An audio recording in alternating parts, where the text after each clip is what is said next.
Hi students, we are discussing 10th chapter of 10th standard. The name of this chapter is Hai Maharaja. This is the second volume of this chapter, and in the previous volume we have discussed about three children who used to fly kites in Australia.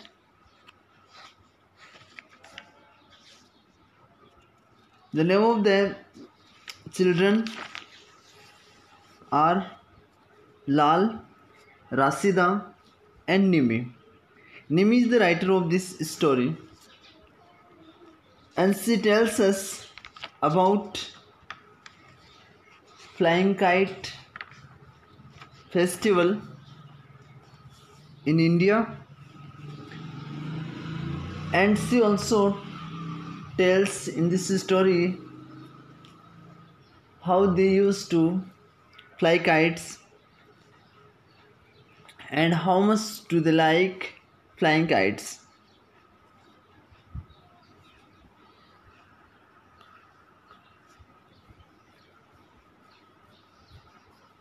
Lal's and Nimi's kites were homemade, while Rasida's kite was brought from India.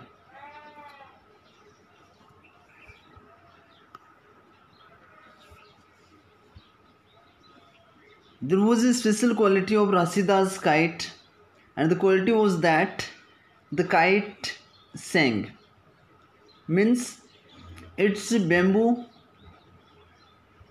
stick has holes, it was pierced, and it made voice when Rasida flew it.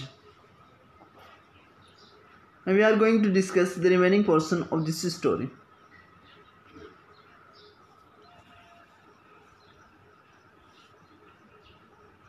Your kite is too big. Father said you will have to use the thick string. तुम्हारा जो kite है, जो पतंग है, वो बहुत बड़ा है. पिताजी ने कहा है कि तुम्हें एक मोटा धागा यूज़ करना पड़ेगा. थिक मीन्स होता है मोटा, ठीक है. थिक मीन्स मोटा, स्ट्रिंग मीन्स धागा, स्ट्रिंग मीन्स धागा. तो तुम्हारा काइट जो है वो काफ़ी बड़ा है और पिताजी ने कहा है कि तुम्हें एक मोटा धागा यूज़ करना पड़ेगा. तो ये निमी बोल रही है, और बोल किसको रही है? राशिदा को. It will be all right said Rashida. Rashida ने कहा ये ठीक रहेगा. The wind is not strong today. जो हवा है वो बहुत तेज़ नहीं है आज. स्ट्रॉन्ग मीन्स वैसे मजबूत के लिए यूज़ करते हैं, but here the meaning of strong is fast, Tej. We were tying the string to the kites when Lal mentioned the Hai Maharaja. हम पतंग को धागे से बांध रहे थे. टाइम मीन्स होता है बांधना. टाइम मीन्स बांधना.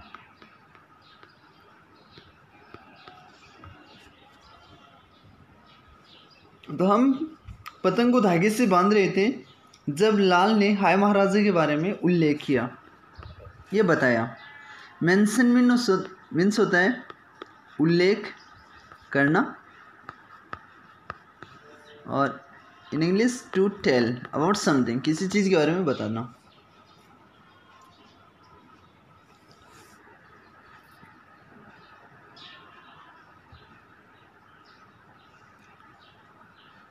We were tying the string to the kite.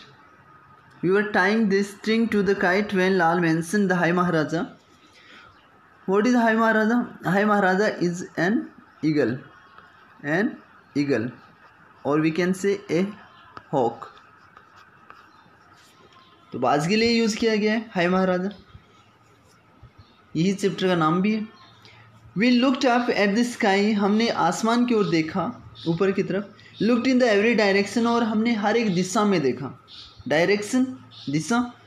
He is not here said Rashida, Rashida ने कहा वो यहाँ नहीं है। कौन नहीं है? हाय महाराजा। ईगल है और ईगल के लिए यूज़ किया गया है ही pronoun. He is used for human beings, okay, for a male human being he is used, but here he is being used for high maharaja, that is an eagle. So this is a bird. And remember students, when we use pronouns which are used for human beings, for the animals or birds or non-living things, this is known as personification. Personification. In Hindi, personification means मानवीकरण. It means when we treat animals, birds or non-living things as human beings, it is called personification. जब भी हम किसी animal, bird या फिर किसी निर्जीव वस्तु को ह्यूमन बीइंग, मानव की तरह ट्रीट करते हैं, उसकी तरह यूज़ करते हैं, तब वहाँ पे पर्सोनिफिकेशन होता है। तो इसमें क्वालिटीज़ किसकी शो की जाती है? ह्यूमन बीइंग की शो की जाती है, और इसीलिए इसको पर्सोनिफिकेशन कहते हैं। तो यहाँ पे हाय महाराजा का पर्सोनिफिकेशन हो चुका है। He always comes when we fly our kites, I said, मैंने कहा वो हमेशा तब आता है जब हम पतंग उड़ाते हैं। तो हमेशा आता है जब हम पतंग उड़ाते हैं। We can not fly them unless we ask him, हम तब तक नहीं उड़ा सकते हैं जब तक कि हम उससे पूछ नहीं लेते हैं। अनलेस अनटिल की तरह यूज़ होता है, इसके बाद नेगेटिव फ्रेज यूज़ नहीं कर सकते हम, ठीक है।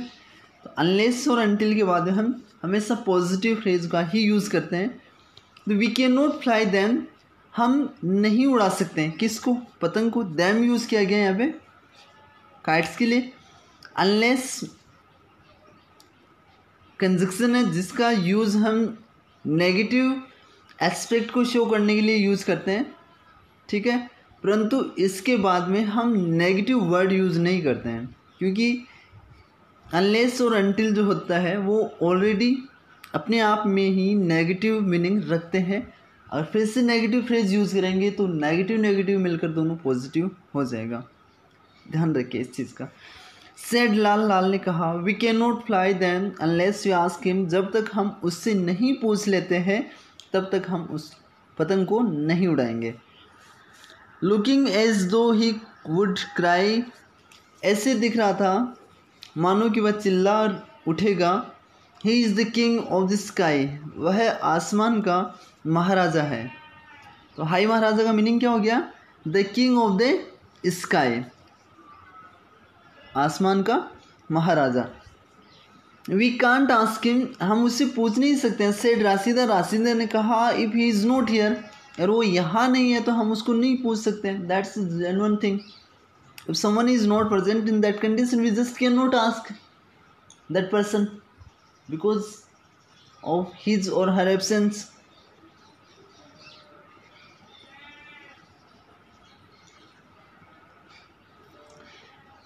We stared at the third hill. हमने constantly उस third hill की तरफ देखा।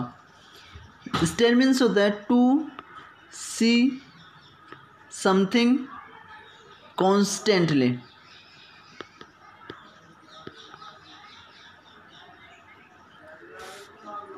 इन Hindi the meaning of stare is घूरना। किसी भी पर्सन या किसी भी थिंग के प्रति की ओर अगर हम लगातार देखते हैं, कॉन्स्टेंटली मीन्स रेगुलरली, लगातार देखते हैं, तो उसको हम स्टेयर बोलते हैं। तो लगातार कुछ समय तक हम सब उस तीसरी पहाड़ी की तरफ घूरते रहे। It was from there that you always came, ये हमेशा वहीं से आया करता था। ये वही जगह है जहाँ से वो हमेशा आया करता था। परहैप्स ही कैन सी अस, शायद वो हमें देख सकता है। आई सेड मैंने कहा, even if we can not see him, चाहे हम उसको नहीं देख सकते हैं। तो यहाँ पे इमेजिनेशन हो रही है निम्मी की। वो बोल रही है शायद वह हमें देख सकता है, तो उसकी मैजिक पावर के बारे में भी यहाँ पे मेंशन हो रहा है, और उसके प्रति जो रेस्पेक्ट है, उनके प्रति जो विश्वास फेथ है, उसको शो किया जा रहा है इस सेंटेंस में।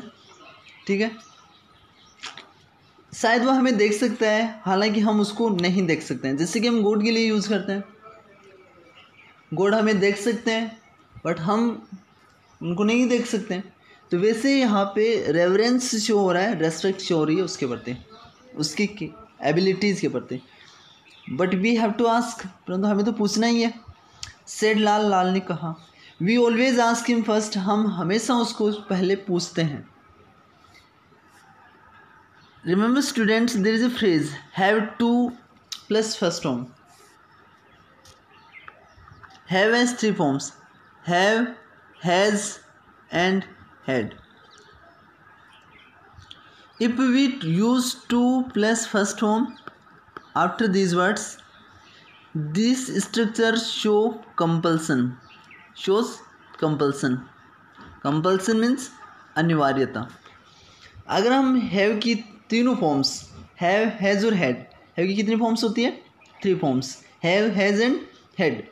इसके बाद में टू यूज़ करते हैं और उसके बाद में फर्स्ट फॉर्म यूज़ करते हैं, मीन्स टू इन्फिनिटिव यूज़ करते हैं अगर हैव के बाद में, तो ये मजबूरी को शो करता है, किसी अनिवार्यता को शो करता है, कंपल्सन को शो करता है। जैसे कि I have to play, okay, तो इसका मीनिंग क्या होगा? मुझे खेलना पड़ता है। Though I am not willing to play but I am compelled to play, परंतु मुझे खेलने के लिए बाध्य किया जाता है। ठीक है,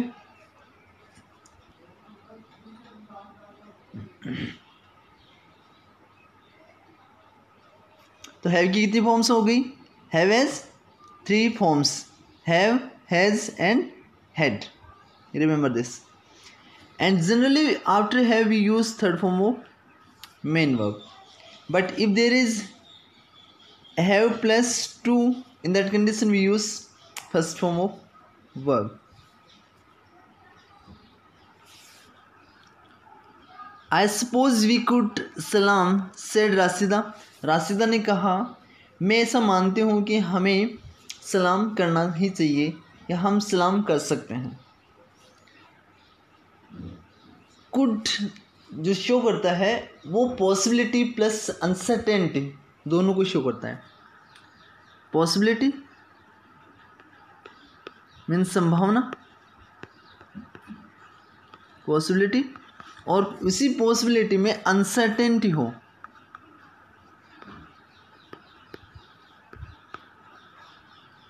तब हम यूज़ क्या करते हैं? कुड यूज़ करते हैं। जनरली इसको हम रिटन फॉर्मेट में यूज़ कम करते हैं और स्पोकन में इसका काफ़ी यूज़ होता है। वी कैन सलाम, इसका मीनिंग हो जाएगा हम उसको सलाम कर सकते हैं। We have capacity to do that और we are authorised to do that. But if we use we might सलाम और we might salute, it means the chances और possibility of doing that is least, बहुत कम chances हैं। और वहीं पे अगर हम यूज़ करते हैं वी कुड सल्यूट, तो इसका मीनिंग क्या हो जाएगा? पॉसिबिलिटी तो है इसमें परंतु सर्टेन नहीं है, ऐसा लग नहीं रहा है कि जो अदर पर्सन्स जो सुन रहे हैं वो हमें फॉलो करेंगे, तब हम कुड का यूज़ करते हैं। आई सपोज वी कुड सलाम, सेड राशिदा। राशिदा ने कहा, दैट शुड सेटिस्फाई हिम, यही उसको संतुष्ट कर देगा। तो यहाँ पे शुड जो है वो एडवाइस के लिए यूज़ नहीं कर रहा है, शुड जो यूज़ किया जा रहा है वो पॉसिबिलिटी के लिए यूज़ किया जा रहा है। Should is also use for possibility, संभावना को शो करने के लिए। But it was Lal, she was thinking about not the high Maharaja, परंतु ये लाल था जिसके बारे में वो सोच रही थी, वो महाराजा के बारे में नहीं सोच रही थी। ठीक है, तो ये रसीदा कह रही है कि हमें उसको सलाम करना चाहिए, और यही चीज़ जो है वो उसको संतुष्ट कर देगी। देखिए ये तो किसके बारे में सोच रही है, किसको सेटिस्फाई कर देगी। सलाम करने की जो एक्टिविटी है वो लाल को सेटिस्फाई कर देगी, क्योंकि लाल ने कहा ना कि we have to ask, we always ask him first, हमें पूछना ही चाहिए, ठीक है। तो ये कंपल्सन है उसके लिए। तो अगर ये बोल रहे हैं कि इस तरीके से अगर हम उसकी तरफ सल्यूट करते हैं, उसका अभिवादन करते हैं, तो ये उससे संतुष्ट हो जाएगा। We bowed very low towards the third hill, हम तीसरी पहाड़ी की तरफ बहुत ही नीचे झुक गए। बो मीन्स टू बेंड, झुकना, टुवर्ड्स की ओर।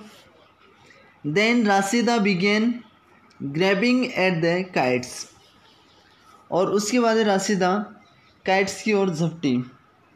ग्रैब मीन्स क्या होता है, झपटना, और टू होल्ड टाइटली, किसी चीज़ को कसकर पकड़ते हैं उसके लिए ग्रैब वर्ड यूज़ करते हैं। छीनना, झपटना, इसके लिए यूज़ करते हैं।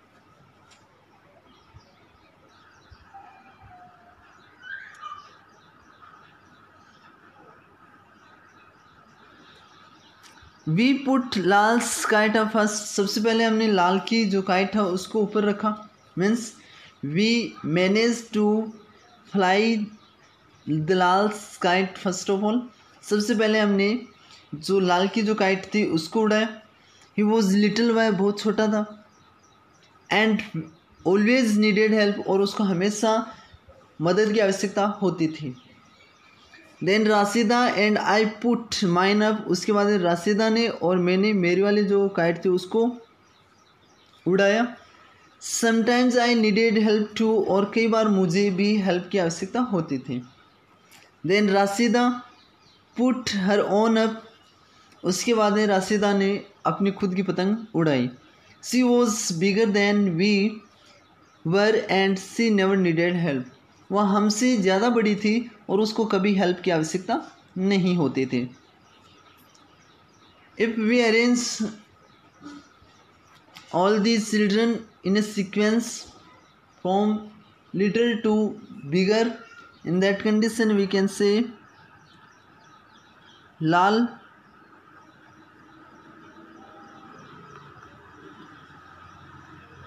Rashida,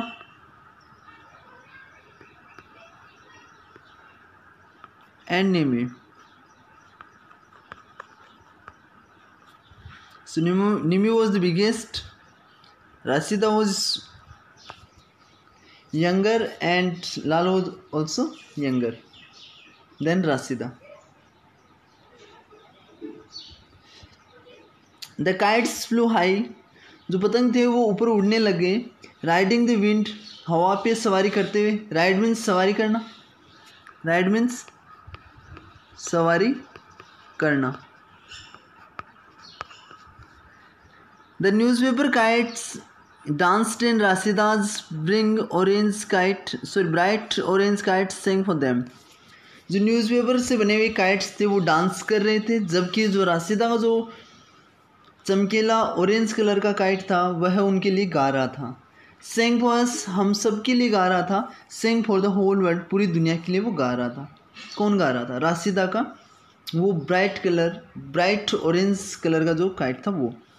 the string spun on the rollers playing out and out, जो धागा जो चरखी पे लपेटा हुआ था।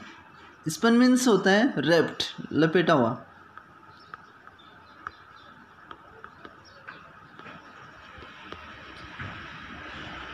वह तेजी से बाहर निकल रहा था। प्ले आउट मीन्स क्या हो जाएगा यहाँ पे? बाहर आना या बाहर निकलना। प्ले आउट मीन्स बाहर निकलना। तो जो चरखी पे जो धागा लपेटा हुआ था वो तेज़ी से बाहर निकल रहा था, मतलब पतंग ऊपर की ओर शोर कर रहा था। While the kites danced higher, जबकि जो काइट्स थे वो ऊपर की ओर और ऊपर की ओर डांस कर रहे थे। They were pulling at our hands and arms and we were running with them, वो हमारे हैंड्स और अपने जो आर्म्स थे उनको खींच रहा था और हम उनके पीछे पीछे दौड़ रहे थे या उनके साथ दौड़ रहे थे, ठीक है। तो जो काइट्स हैं वो ऊपर की ओर उड़ रहे हैं, ये उनके हैंड्स और आर्म्स को पुल कर रहे हैं। पुल मीन्स होता है खींचना, टू ड्रॉ, और ये साथ में उसके दौड़ रहे थे। It was as though we were flying and dancing too, ऐसा प्रतीत हो रहा था जैसे कि हम भी डांस कर रहे थे और उड़ रहे थे। The remaining portion of this will be discussed in the next volume. Thanks for watching it.